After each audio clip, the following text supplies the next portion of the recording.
नमस्कार दोस्तों, आज मैं आपको गणेश भगवान की कहानी सुनाने जा रही हूँ। प्रेम से बोलिए गणेश भगवान की जय हो। हम भगवान को जिस तरह बुलाते हैं, पूजते हैं, भगवान उसी रूप में अपने भक्तों के पास खींचे चले आते हैं। और ऐसा ही हुआ शांति के परिवार में। इस परिवार में शांति, उसका पति मनोहर, सास ससुर और शांति की 5 वर्ष की एक बेटी थी जिसका नाम था अशोक सुंदरी। परिवार की चाहत थी बेटे की और जन्म हुआ एक बेटी की, जिसके कारण शांति को घर में ताने झेलने पड़ता था। शांति गणेश भगवान को बहुत मानती थी। एक दिन अशोक सुंदरी ने अपने माँ से तोतली आवाज में पूछा, माँ मेरे भाई कहाँ है?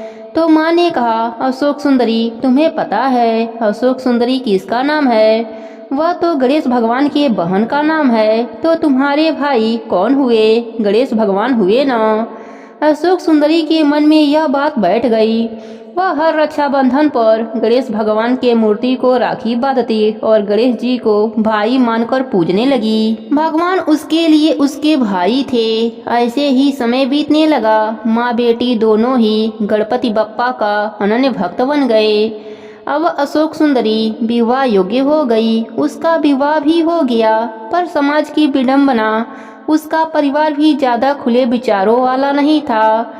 पर उसका पति योगेश बहुत समझदार था। समय समय पर योगेश को काम के सिलसिले में बाहर जाना पड़ता था। अशोक सुंदरी की सास चाहती थी कि उसके घर पोते का ही जन्म हो। इस बात को लेकर अशोक सुंदरी पर गजेंद्री बनाती रहती थी। अशोक सुंदरी के विदाई के समय पर शांति ने एक सुंदर सा गणेश भगवान की मूर्ति अशोक सुंदरी को दिया था और कहा था, बेटी जब भी कोई परेशानी हो तो अपने भाई गणेश भगवान से कह देना, वे सब कुछ ठीक कर देंगे। बस इस बात का विश्वास करके अशोक सुंदरी ने अपने भाई गणेश से कहा, भैया मेरी सास के मन में जो इच्छा है उसे अवश्य ही पूरा कर देना। मेरा हाल भी मेरी माँ की तरह ना हो जाए। अशोक सुंदरी गर्भ से हो गई और देखते ही देखते 9 माह का समय पूरा भी हो गया। एक दिन अचानक अशोक सुंदरी की तबीयत खराब हो गई और उसे अस्पताल ले जाने का समय नजदीक आ गया। संयोगवश उस दिन योगेश घर पर नहीं था। उसकी सास उसे अस्पताल ले गई। वहीं पर अशोक सुंदरी ने एक बच्ची को जन्म दिया। बस अब क्या था, अशोक सुंदरी की सास की उम्मीद पर पानी फिर गया। वह स्वार्थ में इतनी अंधी हो गई कि भगवान का डर भी उसके मन से निकल गया। उधर अशोक सुंदरी मन ही मन गणेश भगवान से कह रही थी, मेरे भैया आपकी भांजी हुई है, इसकी आप रक्षा करना और योगेश को जल्दी घर भेज देना। अशोक सुंदरी की सास तो अपने बेटे के आने के पहले ही अपने बहू और अपने पोती के लिए जाल बुन चुकी थी। उसने एक अकेले कोठरी में अशोक सुंदरी और उसकी बेटी को लेटा दिया। कोठरी घर के पीछे ही थी और रात को मौका पाते ही कोठरी में आग लगा दी। अशोक सुंदरी जोर जोर से चिल्ला चिल्ला कर अपने भाई गणेश भगवान को पुकारने लगी, गणेश भैया बचाओ, गणेश भैया बचाओ।